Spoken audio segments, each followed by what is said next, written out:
Hello, everybody. Welcome to Talk About with Biff Lucky and Mr. Fun, the podcast where we will talk about everything. We will talk about anything. Quite frankly, we are going to talk about it all on a busy weekend of activities. The fall, it's like us. out of hand. There's so many things going on. And the weather is perfect. It's absolutely couldn't be any better. Yeah. Well, it was where we are. Where were you? You were in Clemson, right? I went to Clemson for the weekend. Yep, which was And amazing. how was it there? It was hot. It was hot down there. The sun was strong. They did have a little bit of rain, which is sort of unusual for them. They don't get a ton of rain down there. But it's interesting. August was like set some record around in the DMV for the least amount of rain. They had some minimal amount of rain, which was interesting. But July set the record, I think, probably for the most amount of rain. It's like kind of it ebbs and flows, literally. In that regard. So, but it was a good trip to Clemson. It was great. Yeah, long trip down there. I led the tailgate. I was like the master tailgater down there. We had an amazing tailgate with a bunch of families. It was family weekend. Clemson is laying an egg. We'll talk a little bit about that. But it was a very nice time hanging out with my daughter and her friends. So good. Well, Rockfish let us in again with Chesapeake time. So again, as I think I can't remember the schedule. Whether he's got one or two more dates here and then in September. So please check online either on YouTube or on the podcast notes for Rockfish's schedule. Once again, we are not drinking, but if we were drinking, what would we be drinking, gentlemen? Scotty's vodka, as we as Lucky and I are holding bottles up. So it's getting tailgates have vodka. A lot of things have vodka in the mix. I played in a golf tournament over the weekend, and there was plenty of vodka flowing around. And I met some guys at that knew Scotty by virtue of a Hagerstown connection, right? Which is our friend Dave L. I played golf against one of his best friends growing up. Oh, really? That's pretty cool. Yeah, so it was good. So and he knew Scotty at that point, and had watched the wedding online, as a matter of fact. So it was very good. So really good. Fun. Yeah, Mr. Fun, do you have a joke to get us going here? I do. Stallone, Van Damme, and Schwarzenegger. How do you say his name? Arnold Schwarzenegger are sitting around and they're talking about their favorite composers. And Stallone says, mine is Beethoven. And Van Damme says, mine's Mozart. And Schwarzenegger says, stop, guys. You're not going to make me say it. I'll be back. Okay. So what did he just say? One, you said Mozart. Schwarzenegger, new one. And then you changed Mozart to Mozart. Yeah. With a K.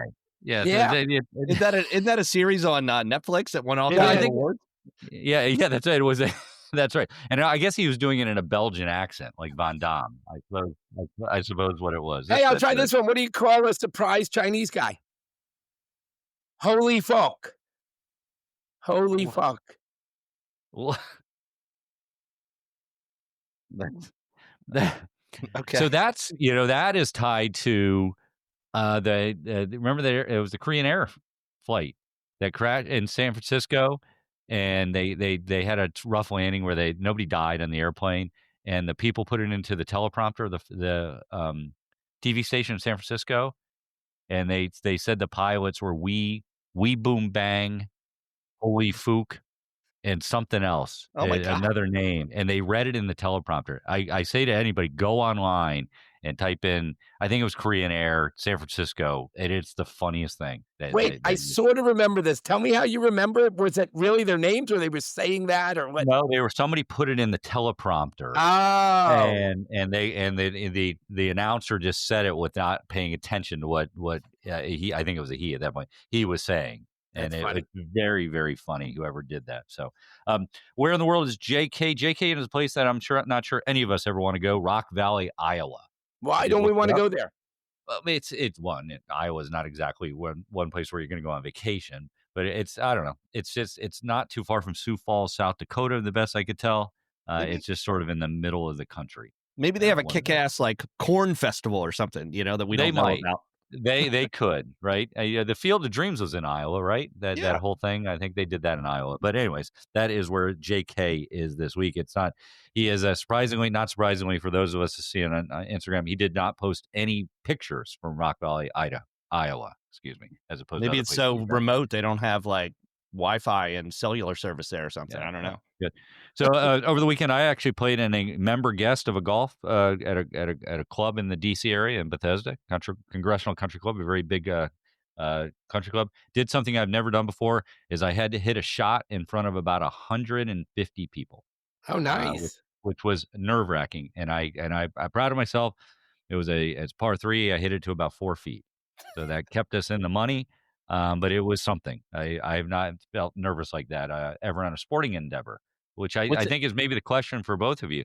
What sporting thing have you done where you have felt really nervous? I guess.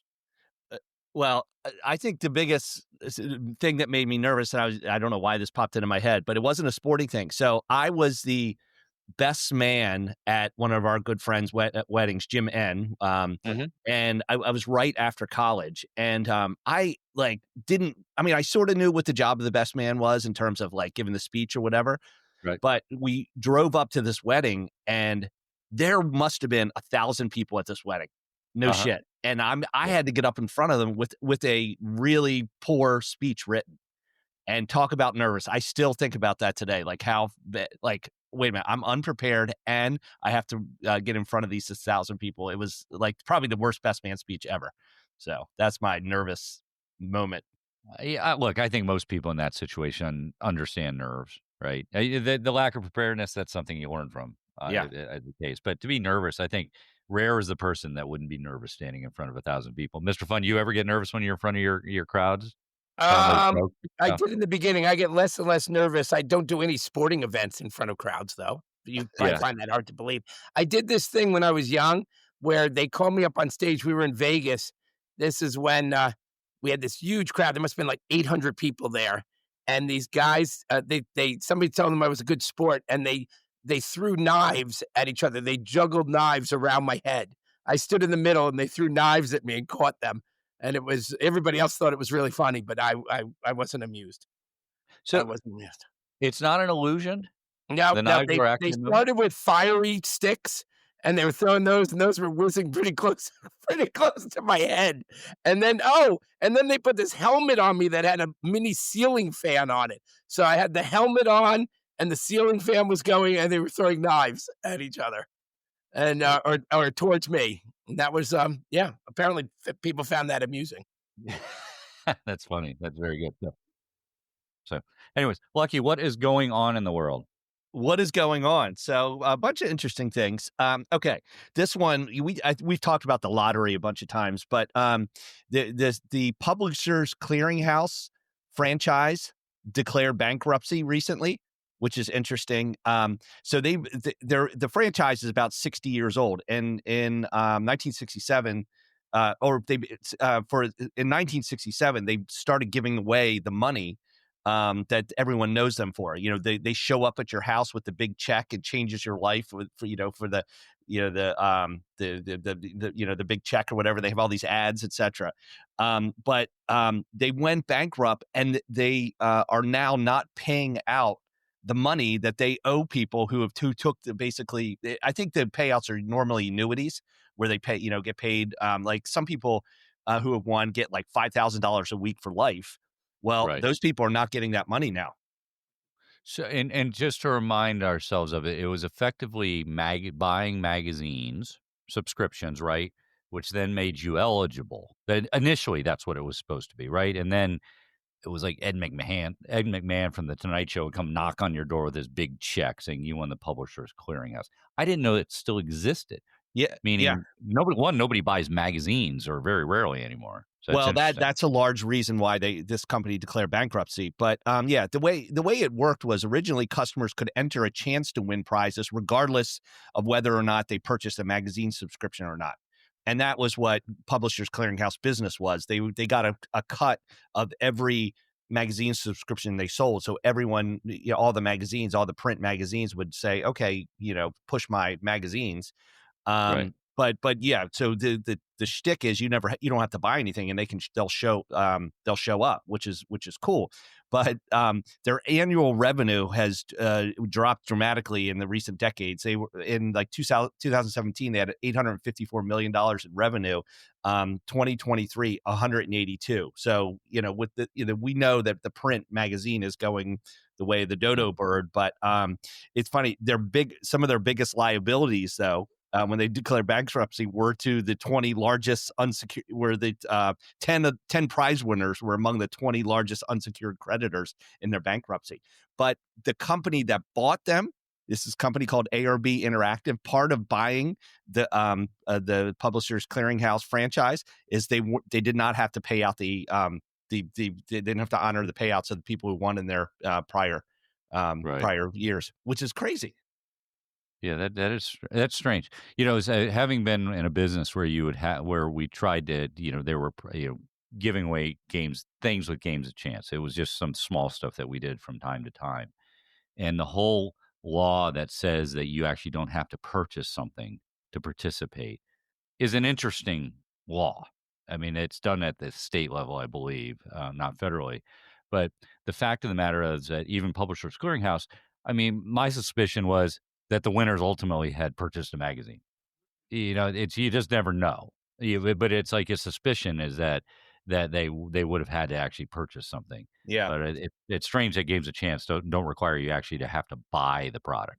Yeah. Well, they also have the like the McDonald's game where you get the used to get the pieces, to build the Big Mac and the blah blah. They all fine print. Oh, if you don't want to eat our food, you can send in and we'll send you some. I was always skeptical of that. Yeah, absolutely. Yeah. I think people who collect a lot of magazines, they often have a lot of issues.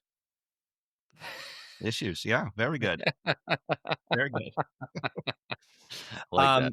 Okay, the other thing I caught my eye this week is, and I think we talked about this in year one, of the podcast or whatever, but the Toy Hall of Fame, there is actually a physical place where there's a Hall of Fame. It's in Rochester, New York. I don't know if you guys knew that, but the Toy Hall of Fame announced their 15 finalists for this year, and I think they're going to take 3 of these things. So tell me if you agree that these should be considered for the Hall of Fame.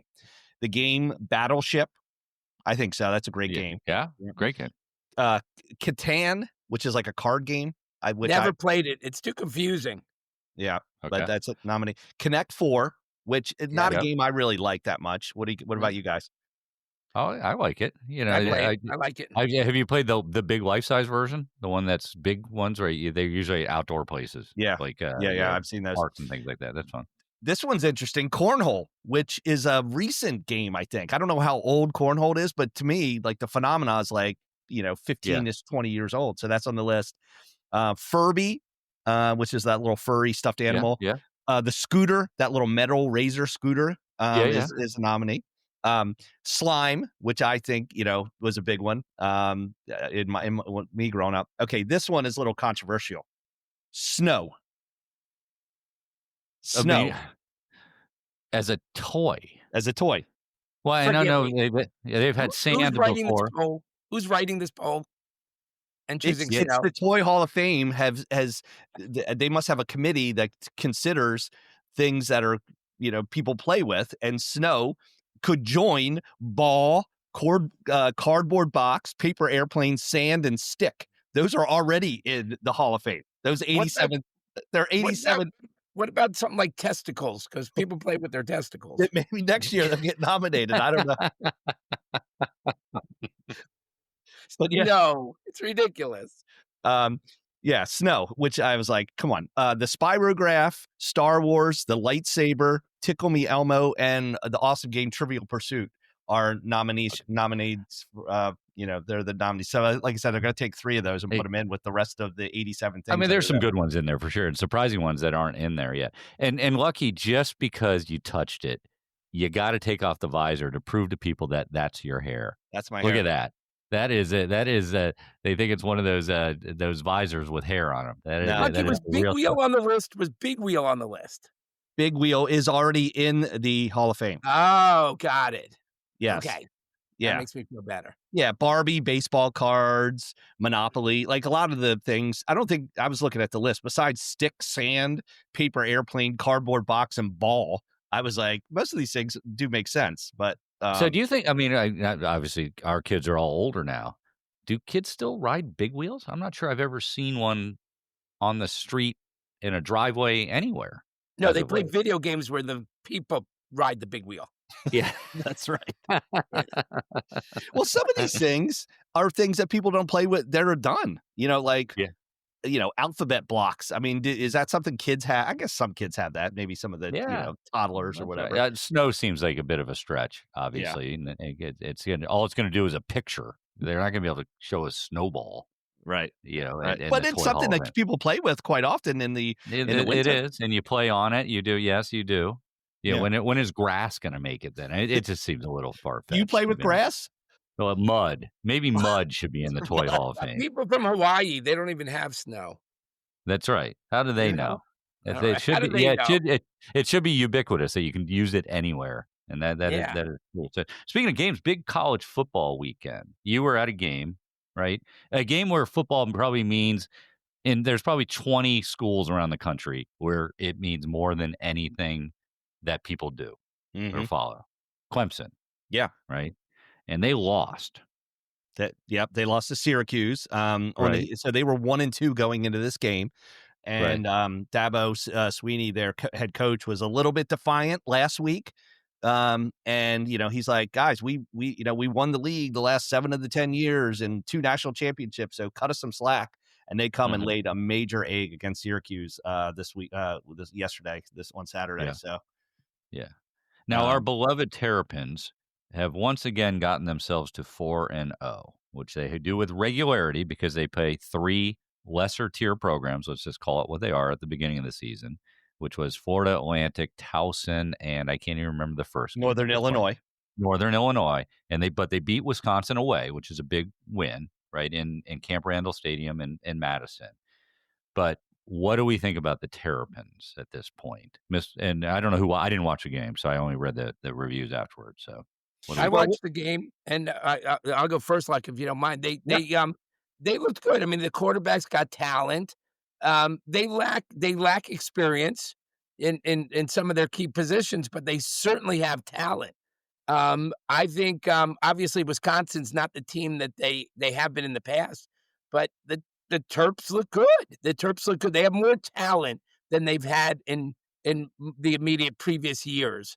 Right. Now it's about whether they stay. I mean, they're 18-year-olds playing against 22-year-olds. So we'll see. We'll see how they stand up. Yeah. Yeah, I think one of the bigger differentiators, or it's two main ones.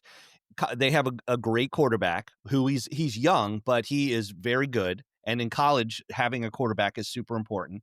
And number two, their size of their freshmen are different. Like they have legitimate men in these roles, even though they're young, And so I think competing against bigger teams in the Big Ten, the size wise, I think Maryland's going to be able to compete better. But like when you looked at the schedule at the beginning of the year, and I agree with you on the first 3 games, although Northern Illinois beat Notre Dame last year, but Wisconsin was not a win that anybody had on their thing. So I like Maryland's chances. It's funny on social media, people thought they may win 4 to 5 games at the beginning of the year when they were doing predictions, and so they're thinking 7 games. I saw one prediction. This is personal to me, that Maryland may make the bowl that they play at Yankee Stadium, and they may play Clemson, which would be a crazy thing for my family. Well, Clemson's not going to get in a bowl if they don't win 6 games. I know. I know. It's crazy. I think the size of maybe the freshmen are older. I mean, it's nice to see a guy with a full beard holding his 2 kids after the game. I mean, they're big boys, these guys. They're huge. Well, not to dwell too much on it, but Maryland plays Washington in the next game, who killed Washington State yesterday in the Apple Cup, which is their rivalry game. So they're playing. It's in College Park. Yes. The Washington's going to have to travel across the country, so that's going to be interesting. Can I ask a question about that for us college geeks? Because I just sincerely don't know the answer. Have they looked at, now that the Big Ten is West Coast, East Coast, is it statistically more difficult to play on the opposite coast? Do we know that? I believe it is in basketball for sure. They've done that. I'm not sure football has enough games under its belt to do it. Yeah. Okay. But Yeah, it's we definitely talked been about an that issue for stat. basketball. Didn't you brought Yeah. that stat a couple last year, I think, Biff. I think it was Yeah. when USC came out here. We kind of, said there could be something to the fact they had to travel 3,000 miles. Yeah. But I don't know. It'd be interesting. Well, Washington has to play Ohio State along the way. Maryland's got a bye. Right. They're Yeah. 0-6 in bye weeks since 2019. So big. We'll see how Maryland comes out. You think they go back to Washington after that game? Do they go Ohio State, Washington, then Washington to Maryland? I don't think so. I doubt it. I mean, so. they're not going to class. We know that. So Right. might as well stay on the East Coast at that point. So good. Yeah. Yeah. Another sports related item. Tom Brady controversy. So last year he joined the Fox network, as part of their NFL coverage, and I think he got some good reviews of his analysis of games. I liked him out of the gate, but also last year he took a minority ownership in the Las Vegas Raiders, and so people are now complaining that he's got a sort of an unfair, or the Raiders have an unfair advantage because Brady is really involved in like the Raiders player development and game strategy as a minority owner, to the point where this past Monday Night Football, when the Raiders played the Los Angeles Chargers, they showed a picture of him in the owner's box with headset on, participating with the team. And so, but in his Fox role, he spends time interviewing the coordinators of the games he's going to call that week, and asks insightful questions and dissects, of which he could potentially share with his Raiders. I don't know. What do you guys think about that? But what? Obviously, teams know he's in the broadcast booth. So why would they ever share anything that's a trade secret or something like that? And I get it that they need something so he can say something during the broadcast that he talked to so-and-so about a player typically. It strikes me that teams are sophisticated enough they wouldn't say anything. Yeah, but then you're almost saying, is he not able to do his job as a Fox commentator without that, insight? Because they do that for a reason. They interview these people for a reason, so they have good things to say and insights. I mean, do we think that maybe because it's moved on a few years, but when Troy Aikman first started, right, he's a cowboy, right? That's what he was. He went into the booth, and we don't think that he wasn't talking to people in the Cowboys head office. I mean, it just happens, and I'm not sure it's that big of a deal. I'm not sure it's right. I'm not sure it's that big of a deal, though. That just strikes me as odd. But so prediction, Mr. Fund, what do you think about this? Do you think that the NFL does anything about this situation, or they let it go? I think they let it go. I really do. Yeah, I think they do too. I mean, Yeah. he's good for football in the long run. I mean, look, it's not helping the Raiders. They just lost again today.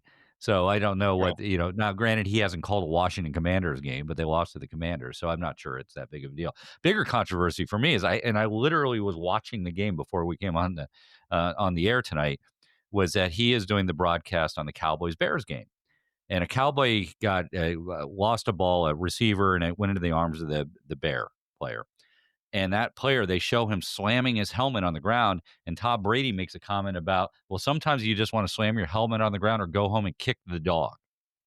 And before I get onto the podcast, I go online and I'm reading some stuff. It's already made news that he talked about kicking a dog.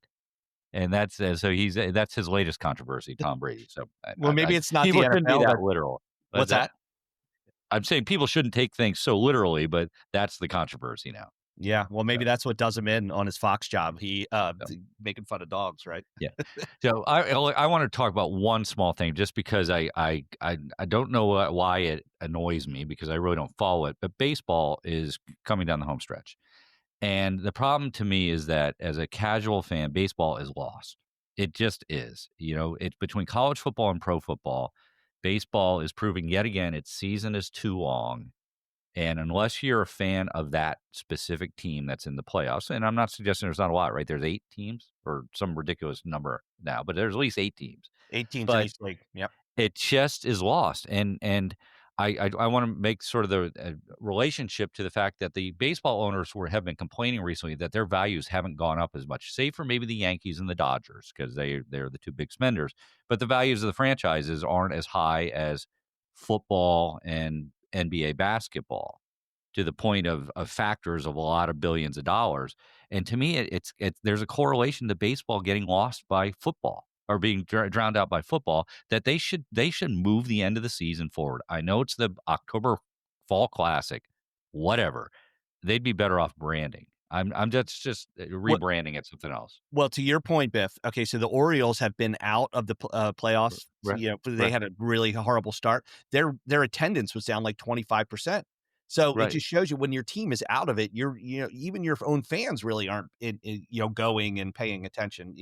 So there's a data driven example of that. But I mean, baseball's tried all these different things, right? Shortening the game, adding more teams to the playoff scenario, situation. And you're right. I mean, they are treading water. I don't know how. I mean, it should be double headers all the time to get that season pulled forward. And as you and I were talking about, Lucky, the PGA did it. They recognized it. They moved the FedEx Cup before the start of the football season, and people talk about it. Now, maybe not Mr. Fun, but there is, in the larger sports, landscape, at least people talked about golf in that regard. But now, baseball to me just gets lost. It just does. So that's wait. my. But when you mentioned starting earlier, when they start playing baseball, isn't it somewhat cold still? Like how No, I'm not saying starting early, ending it earlier, not starting it earlier. So double headers, not off days for travel. How would you? I shorten the season. And the stat geeks will get all upset about it, but 162 games is a long time. And to me, you'd be better served to end the season closer to the beginning of September, or in August for that matter, to get the playoffs through. So as a longtime baseball fan, Lucky, how would you feel about them announcing they're going to play 15 less games or something? I really don't think it would care that much. It wouldn't. I mean, to be honest with you, but the revenue is king. And I know the owners would never agree to it. And the TV people, so then that case, to me, which again is a revenue problem, is play more double headers during the season, right? You can take a 4-day game series, which takes 4 days, and do it in 2 days. You just can. Yeah, but I think that comes into managing the team and the personnel, like pitchers and that kind of thing. Though that could add, injury. Look, I think, and I'm not. It's not it's not hyperbole, and I don't want to be over exaggerating, but it's on the verge of becoming less and less relevant. We know they've got an age problem, right? Young people don't typically watch it. So what are they going to do? They're going to manage themselves into some form of irrelevance. Yeah. The other thing they've talked about is they have too many franchises. Yeah. But are they going to reduce those? Yeah. So it's interesting to see where baseball goes. Yeah. So let's talk about something fun though. Now, all right. Talking about baseball, chimpanzees. I read this today that chimpanzees eat enough fermented fruit each day. So I guess fruit they pick up off the ground, that it's the equivalent of having a cocktail a day.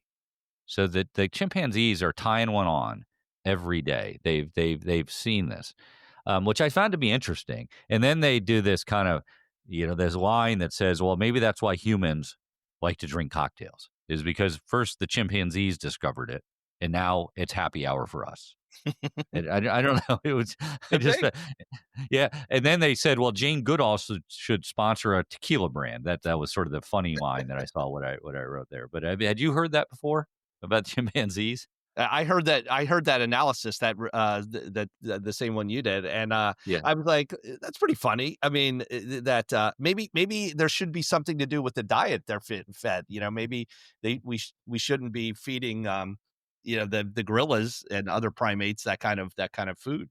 I don't know. Yeah, there was a chimp that he ate a bunch of the fermented fruit, and he actually became sexually confused. They called him Bi-Curious George. Bi-Curious George. Well, that's is.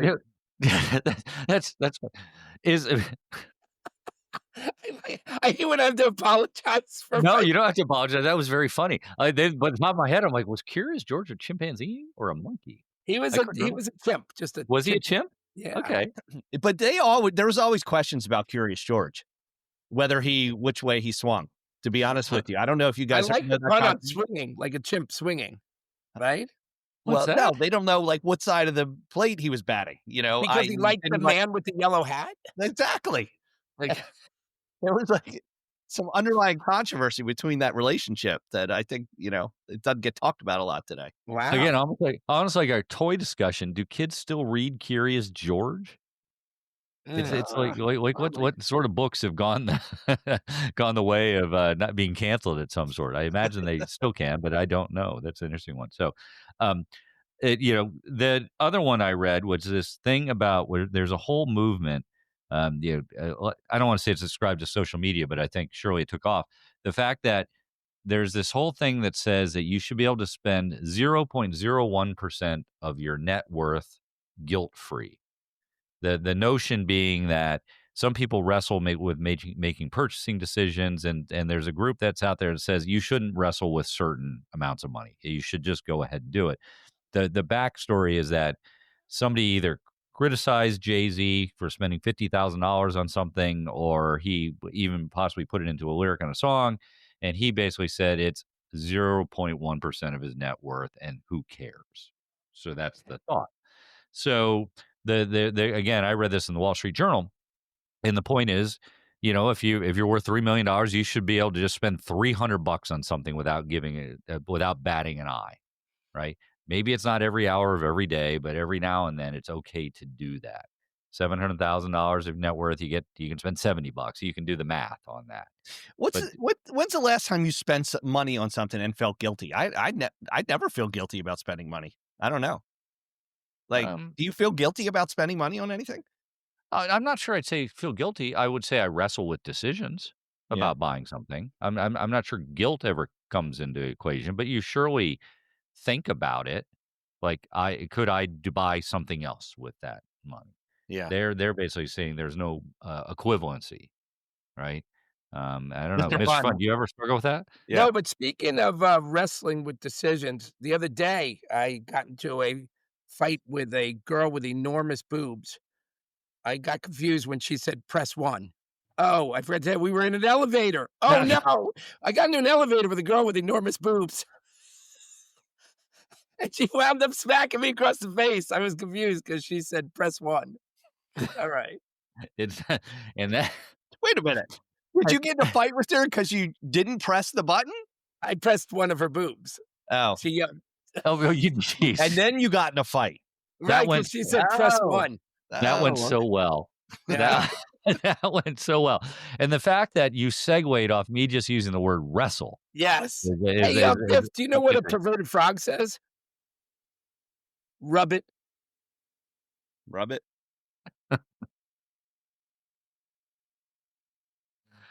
Oh my gosh. Okay, I'm gonna take a deep breath here. You have anything else, Lucky, before we turn it back over to him for no, I'm good. God forbid another joke to end the podcast? That's for fun. Well, I got two, because the first one is me and Mrs. Fun were drinking wine, and she looked up. She said, I heard her say, "I could not live another day without you." And I said, "Honey, is that the wine talking?" And she was like, "No, it's me talking to the wine." Yep. You probably heard that one, right? We have heard that one. Go ahead. All right. So listen, this guy was having sex with his wife from behind, and she looked back and she said, "Tonight I'm feeling a little kinky. Can you turn off the light and stick it up my butt?" And as soon as he did, she screamed. And he said, "Oh, guess I should take the light bulb out first." Is that a homemade joke? Yeah, maybe. Speaking of jokes, we have to get back to Get Lucky, and this is a shout out to Kevin P, local to me, who I know has been working on jokes. We are going to. This is the let's call it the 1 week warning to Kevin P, that he better be ready to come on to Get Lucky, because I know he's been trying them out. Kevin, with friends. Kevin, you don't have to, as I've proven over and over again, week after week, they don't have to be perfect. Yeah, that's right. They do not have to be perfect. So hopefully we can get Kevin P on next week. If others wanted to throw their hat into the ring, Lucky, how would they get a hold of us to tell us they want to do jokes? Well, of course. I mean, if they, have a funny bone and they see us walking around, they can say, hey, I'd love to, get on the show, but talk about 2023@gmail.com is the traditional place where we take feedback, and also we want to hear from you on things you want to hear us talk about. So please keep the emails coming. Oh, that reminds me. Remember I forwarded to you guys this week that apparently some of our key words by the those that track podcasts, apparently we do okay in certain categories of podcasts, was the odd one of German medieval. Now I know the German thing because you guys pick on me about my German background. I don't remember the medieval stuff. I don't either.